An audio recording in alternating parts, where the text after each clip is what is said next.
Good afternoon and welcome to WEFM's 3 p.m. news. I am your presenter, Rajiv Providence.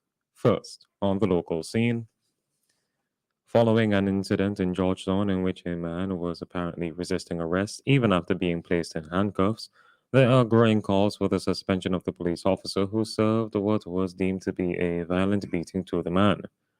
A video has circulated on social media platforms that show the officer struggling with the man to place him in handcuffs in the back of a police transport. But even after managing to do such, pro- it progressed to slapping and punching the man multiple times. Voices in the video can be heard telling the man to behave and comply with the officers as they do their job, but nevertheless believe that the officer's behavior towards the man after being placed in handcuffs was not called for. As a result, there have been growing calls for a full investigation and immediate suspension of the officer involved. Minister of the Public Service, Consumer Affairs and Sport, Frederick Stevenson, is encouraging Vincentians to become more familiar with their rights as consumers.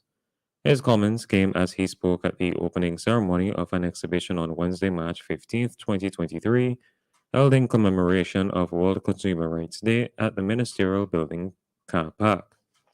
Minister Stevenson said Wednesday's exhibition will go a long way towards empowering consumers through the promotion of consumer rights. He added that the Consumer Protection Act forms part of the government's commitment towards the advancement of consumer interests and calls on everyone to get familiar with it. Representatives from the Consumer Affairs Department, the Ministry of Agriculture and Fisheries, the Energy Unit, the SPG Postal Services, the National Telecommunications Regulatory Commission, the NTRC, and the Bureau of Standards were all on hand to help sensitize the public on their rights. Still on the local scene, Dominic Ross, a 56-year-old businessman of Paul's Avenue, was arrested and charged with the offenses of assault and grievous bodily harm on, on March 11th, 2023. According to an official release by the Royal St. Vincent and the Grenadines Police Force, investigations revealed that the accused assaulted a 43-year-old teacher of Evesham by striking her on the right side of her face with his hands at Heritage Square, Kingston, at about 12:05 p.m. on March 11th. The defendant is also accused of unlawfully and maliciously inflicting grievous bodily harm on a 35-year-old insurance broker of Redemption Sharps by striking him to his face with his hands, causing his nostril to be fractured at Heritage Square at about 12:05 p.m. on March 11th. The report states that the accused appeared before the Serious Offences Court on Wednesday, March 15th, where he pleaded guilty to the charge of assault and not guilty to grievous bodily harm. Station bail was continued and he was ordered not to contact the virtual complainants. The matters were adjourned and transferred to the Kingston Magistrates Court for continuation on April 11th, 2023. On to news in the region. Police in St. Lucia have charged a 16-year-old along with two other men following an attack on two Canadian tourists on Jeremy Street, Castries, about a week ago. One visitor, according to St. Lucia Times, sustained bruises when a 10-carat gold chain was snatched from him. Reports are that the 16-year-old and another accused were remanded in custody at the Bordelais Correctional Facility, BCF, where they appeared in court. The third accused, however, is said to have fell ill and is warded at the hospital.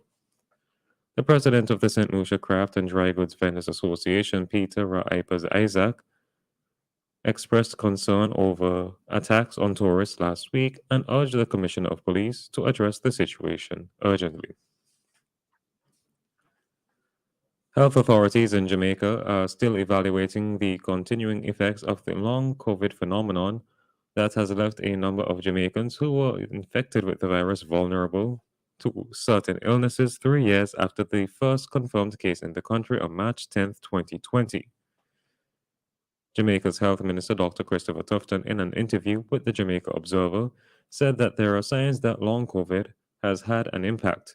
It has made some people who have had COVID more vulnerable to certain things, depending on what their condition was before. He further stated, what we have to manage now are things that are linked to long COVID.